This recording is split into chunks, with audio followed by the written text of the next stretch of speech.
오늘은 말씀을 먼저 시작하면서 우리 좌우 앞뒤에 계신 분들에게 서로 격려의 박수를 하는 것으로 시작하겠습니다. 네. 우리가 지난 5월부터 날소쌤 큐티로 창세기 말씀을 시작했는데요. 이제 10월이 되어서 이제 마지막을 앞두고 있습니다. 이제 내일 모레 금요일이 되면 모든 창세기 말씀을 마칠 것이고요. 또 오늘 수요 기도회를 통해서 이 시간 창세기 말씀을 나눈 것은 또한 오늘로 마무리가 될 것입니다. 오늘 이 시간에도 창세기의 마지막 부분들과 함께 나누게 될 때에 끝까지 창세기 말씀을 통해서 은혜를 주시는 것을 함께 경험하길 원합니다. 창세기 말씀을 바라보게 되면 중요한 인물들과 중요한 사건들이 여러 가지 나오는 것을 우리는 잘 알고 있습니다. 창세기의 그 시작을 아담이라는 한 사람이 열었다라고 한다면 창세기의 그 마지막에 서사를 이끌어가는 인물은 요셉이라는 것을 우리는 오늘 본문을 통해서 확인할 수 있습니다. 이제 우리가 말씀을 통해서 살펴보게 되겠지만 이 요셉이라는 한 사람은 창세기의 마지막 그 대미를 장식할 만한 정말 그런 믿음의 본이 될 만한 성숙한 믿음의 사람이었다라는 것을 오늘 우리 말씀을 통해서 확인하게 될 것입니다. 그의 서사가 본격적으로 시작되는 37장의 말씀, 우리가 잘 알고 있는 요셉이 꾼 꿈 이야기를 나누는 것을 그 장면을 보게 되면 그의 처음의 기록에 대한 시작은 성숙하기보다는 조금은 부족하고 미성숙한 모습이었다는 것을 우리는 알 수 있습니다. 그런데 오늘 본문을 통해서 우리가 분명히 확인할 수 있는 것은 그러한 요셉이었음에도 불구하고 그는 변화였고 또 성장하였고 성숙했다라는 것을 우리는 확인할 수 있습니다.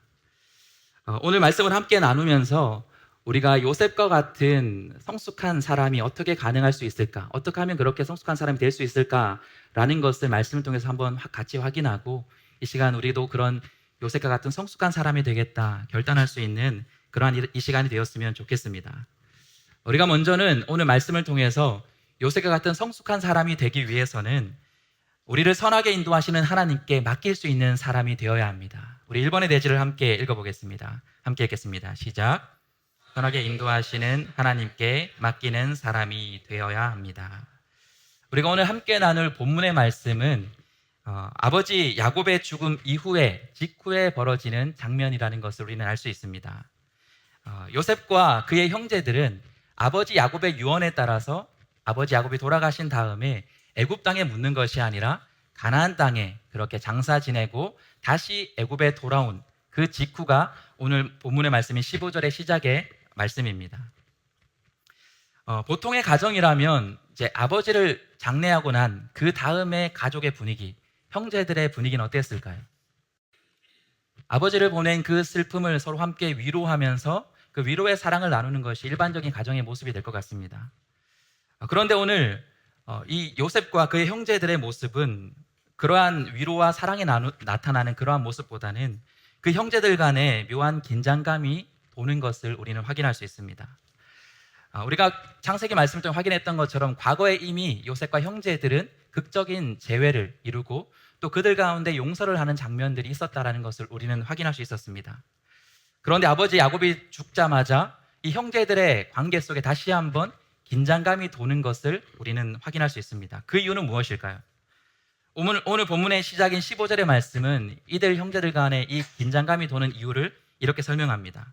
요셉의 형제들이 그들의 아버지가 죽었음을 보고 말하되 요셉이 혹시 우리를 미워하여 우리가 그에게 행한 모든 악을 다 갚지나 아니할까 하고, 아버지 야곱이 살아 계실 때는 아버지를 봐서라도 참았다가 이제 아버지가 죽고 나자 이때다 싶어서 자신들의 지난 과거를 생각하고 보복하지 않을까, 그러한 두려움 속에 형들이 사로잡혀 있었다라고 본문은 이야기합니다. 그 두려움 앞에 형들은 이제 요셉에게 이렇게 다가가는 것을 보게 됩니다. 16절의 말씀입니다. 요셉에게 말을 전하여 이르되 당신의 아버지가 돌아가시기 전에 명령하여 이르시기를. 지금 요셉의 형들이 자신들을 보복할까 두려운 마음에 요셉에게 다가가고 있는 모습에는 두 가지 특징이 있습니다. 첫 번째는 자신들이 먼저 직접 요셉에게 나아가지 않고 대신 전원을 보낸다라는 것입니다. 그리고 두 번째 특징은 이것은 자신들의 뜻이 아니라 아버지의 뜻을 대신 전하는 것이다. 대신 전령을 보내서 대신 다른 사람의 뜻을 전하는 것이 지금 요셉에게 다가가는 형들의 모습이다라는 것입니다.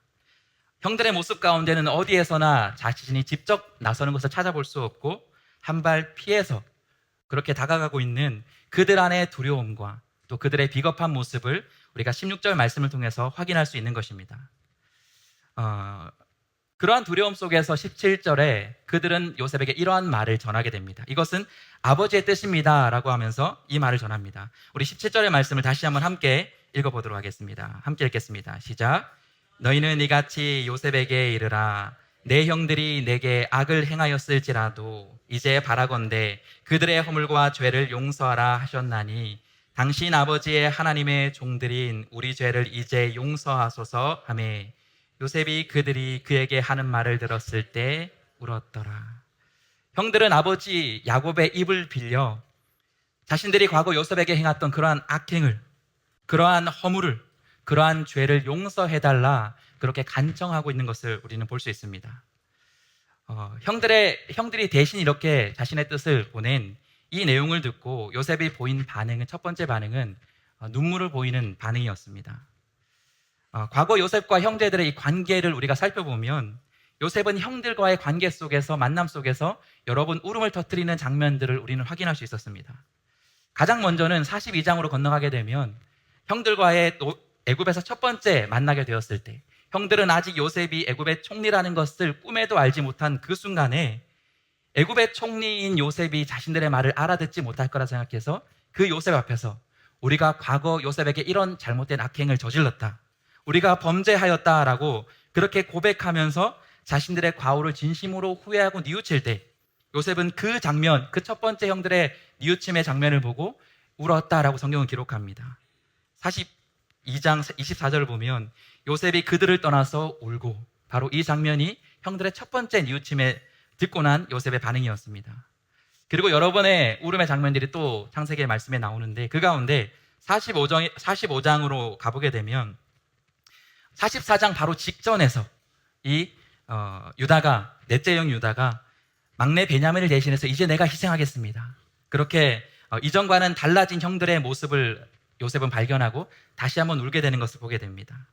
45장의 1절을 보면 요셉이 시종하는 자들을 그 앞에서 그 정을 억제하지 못하여 다 그들을 물리친 다음에 2절을 보면 요셉이 큰 소리로 우는 것을 성경은 기록합니다.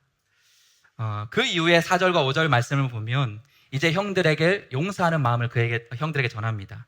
근심하지 마소서, 한탄하지 마소서, 하나님이 생명을 구원하시려고 나를 당신보다 먼저 보내셨습니다. 이 말씀을 통해서, 이러한 여러 번의 울음을 통해서 우리가 확인할 수 있는 것은 요셉은 이미 지난 이러한 형들과의 만남 속에서 그는 형제들을 용서했고 또 그들을 긍휼하게 여기는 그 마음이 요셉에 있었다라는 것을 우리는 요셉의 울음을 통해서 분명히 확인할 수 있는 것입니다.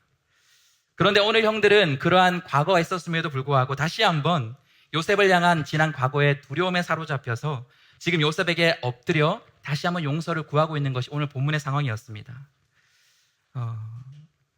그러한 형들의, 여전히 두려움 속에 사로잡혀 있는 형들의 모습을 바라보며 다시 한번 요셉은 긍휼의 마음으로, 불쌍히 여기는 마음으로 지금 눈물을 보이고 있는 것입니다. 그런데 여러분은 지금 이 형들이 요셉의 앞에서 다시 한번 용서를 구하는 것이 과거 자신이 17살의 요셉을 판 이후로 몇 년의 시간이 흘렀을 것이라 여러분 예상되시나요? 자그마치 40여 년의 시간이 흘렀습니다. 17살의 요셉을 팔고 13년이 지난 30살의 요셉이 총리가 되었습니다. 요셉이 총리가 되고 7년의 풍년이 있었고요. 그 후에 2년의 흉년의 때에 형들은 다시 한번 요셉을 애굽에서 만나게 됩니다. 그리고 45장 우리가 봤던 것처럼 그 22년 만에 요셉은 형들을 먼저 용서했습니다. 22년 만에 용서를 받았음에도 불구하고 그 이후로 17년이 다시 지났지만 여전히 형들은 과거 40년 전에 요셉을 그렇게 던져놓았던 그 도단의 구덩이에서 여전히 머물러서 괴로워하고 고통하고 있는 것이 형들의 모습이었습니다. 그렇기 때문에 요셉은 그 형들이 안타까워 눈물을 보일 수밖에 없었던 것입니다. 그렇게 요셉이 형들을 긍휼하게 여기는 마음을 담아서 울고 있을 때에 18절을 보면 그제서야 그의 형들이 또 친히 와서 요셉의 앞에 엎드려 이르되 우리는 당신들의 종이니이다. 다시 한 번 더 수십 년이 지난 다음에 다시 한번 요셉에게 용서를 구하고 있는 것입니다. 이러한 형들을 바라볼 때 요셉은 어떻게 형들에게 반응할까요? 어떠한 말로 형들을 위로할까요? 결론적으로 살펴보면 요셉은 형들을 용서한다 그렇게 말하지 않습니다. 그렇다고 반대로 내가 이제는 당신들에게 보복할 것입니다. 그러한 보복의 언어도 그의 입술에서 나오지 않는다라는 것을 오늘 본문은 이야기합니다. 오늘 본문은 요셉의 입술에서 형들을 향한 용서나 보복에 대한 언어가 아니라 그의 입에서는 이러한 고백이 나온다라는 것을 우리가 분명히 확인할 수 있습니다. 19절의 말씀인데요. 우리가 19절의 말씀을 다시 한번 함께 읽어보겠습니다. 함께 읽겠습니다. 시작. 요셉이 그들에게 이르되 두려워하지 마소서 내가 하나님을 대신하리이까. 요셉은 형들에게 이렇게 분명히 이야기합니다. 두려워하지 마십시오. 내가 어찌 하나님을 대신할 수 있겠습니까?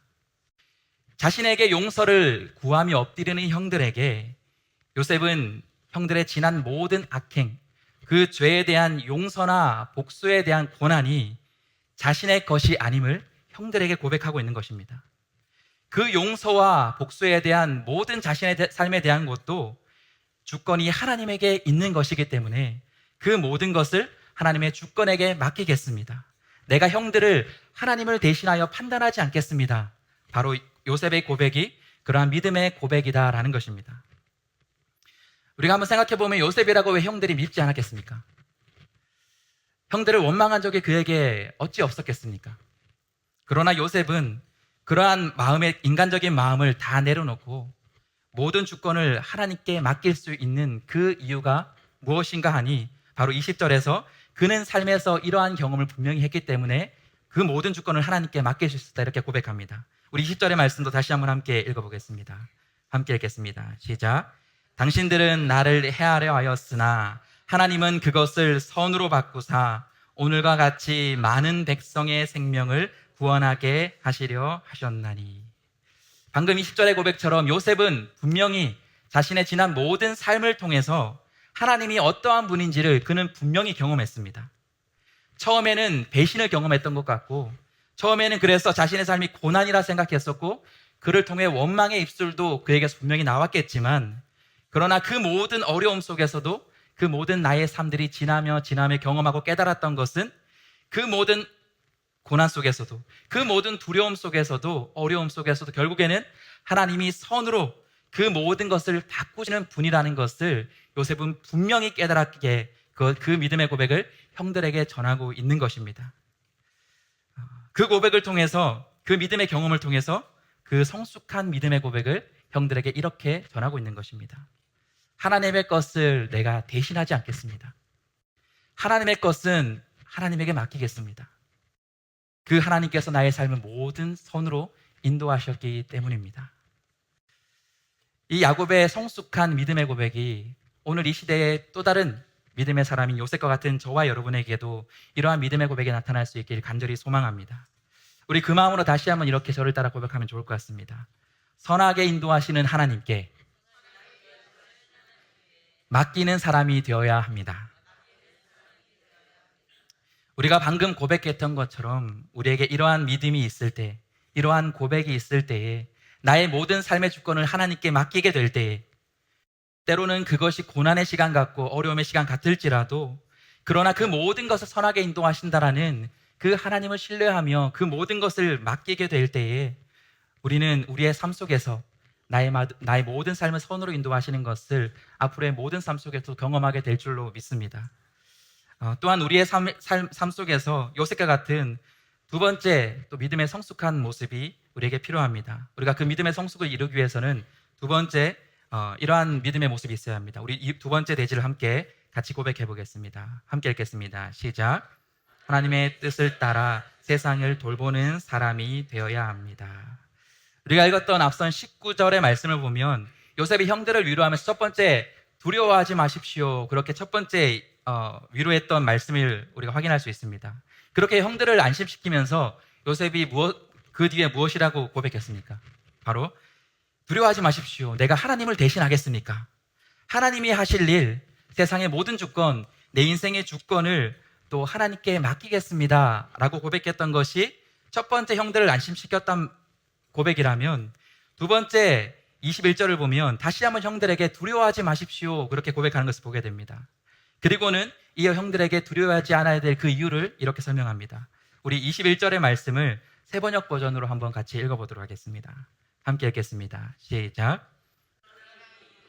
두려워하지 마십시오. 내가 형님들을 모시고 형님들의 자식을 돌보겠습니다. 이렇게 요셉은 그들의 간곡한 말로 위로하였다라는 것이 21절의 요셉의 고백이었습니다. 첫 번째, 형들을 위로하면서는 하나님의 것을 하나님에게 맡기겠습니다, 판단을 하나님께 맡기겠습니다 라고 그렇게 고백했다면, 두 번째, 두려워하지 마십시오 라고 고백하면서 요셉은 형들에게 내가 이제는 형들을 모시고 또한 형들의 자식들을 돌보는 사람이 되겠습니다 라고 고백하고 있는 것입니다. 이 고백을 통해서 우리가 알 수 있는 것은, 요셉은 우리의 모든 삶을 인도하시는 그 선하신 하나님의 인도하심에 그렇게 맡겨만 두고 자신은 한 발 빠져 있고 자신은 아무것도 하지 않는 사람이 아니라 하나님의 것을 하나님에게 맡기고 또한 하나님이 자신에게 원하시는 그 뜻을 또한 기꺼이 순종하며 나아가는 사람이라는 것을 우리는 확인할 수 있습니다. 비록 그것이 자신을 팔아버렸던 노예와 원수와 같던 그러한 형들일지라도 지금 요셉은 하나님의 뜻에 따라 형들과 형들의 자식까지 돌보겠다 하는 것이 지금 요셉의 성숙한 믿음의 모습이다라는 것입니다. 요셉의 이 모습은 먼저는 형들을 향한 복수를 뛰어넘은 성숙한 믿음의 고백입니다. 우리가 고대 역사를 살펴보게 되면 고대에는 끔찍한 보복의 역사가 이루어졌다는 것을 우리는 역사 속에 확인할 수 있습니다. 우리가 잘 아는 대표적인 보복의 그러한 표현이 당한 만큼 보복한다, 동형보복이라는 것을 우리는 잘 알고 있습니다. 가장 오래된 법전 중에 하나인 함무라비 법전에 보면 눈눈이이라는 그러한 보복에 대한 내용이 나옵니다. 여러분, 이 법이 어떠한 법일까요? 눈에는 눈, 이에는 이라는 것입니다. 나의 눈을 상하게 했다면 내가 상대의 눈도 상하게 하고 나의 이를 상하게 했다면 그와 동일한 보복을 하는 것이 고대의 보복에 대한 가치관이었다는 것입니다. 그런데 여러분, 우리가 이 동형보복이 끔찍하다고 생각하지만 사실은 이 동형보복이라는 것은 더 심한 보복을 막기 위한 그러한 만든 법이라는 것을 학자들은 이야기합니다. 이 법이 만들어지기 더 이전의 고대 사회에서는 사실상 무제한의 복수였다고 합니다. 내가 당하는 것에 무제한적으로 똑같은 것이 아니라 무제한적으로 복수하는 것. 성경 안에서도 이러한 무제한적인 복수에 대한 내용을 담고 있는 부분이 있습니다. 바로 지금 요셉에게 용서를 구하고 있는 요셉의 형들을 통해서 이 보복의 역사를 우리는 발견할 수 있습니다. 둘째 형과 셋째 형이었던 이 시므온과 레위가 어떠한 일을 벌였습니까?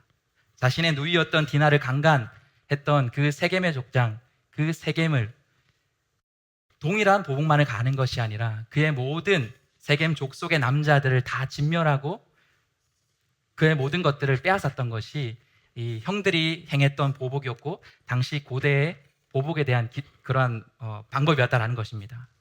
그런데 요셉은 이러한 당시의 보복의 방법을 따르지 않았다라는 것이에요. 당시의 시대나 시대 방법을 따르지 않고 그 보복을 뛰어넘고 그 다음에 그 보복을 하지 않고 용서하는 것을 뛰어넘어서 이제는 하나님이 나에게 맡겨주신 그 원수와 같은 사람들도 자신이 돌보고 기꺼이 섬기는 그러한 성숙한 모습을 보이는 것이 바로 요셉의 성숙한 모습이다라는 것입니다. 그런데 하나님은 요셉에게만 그런 것이 아니라 이 시대 요셉과 같은 믿음의 사람인 우리에게, 우리 성도들에게도 이와 같은 성숙한 믿음을 원하신다라는 것을 우리가 기억할 수 있게 원합니다.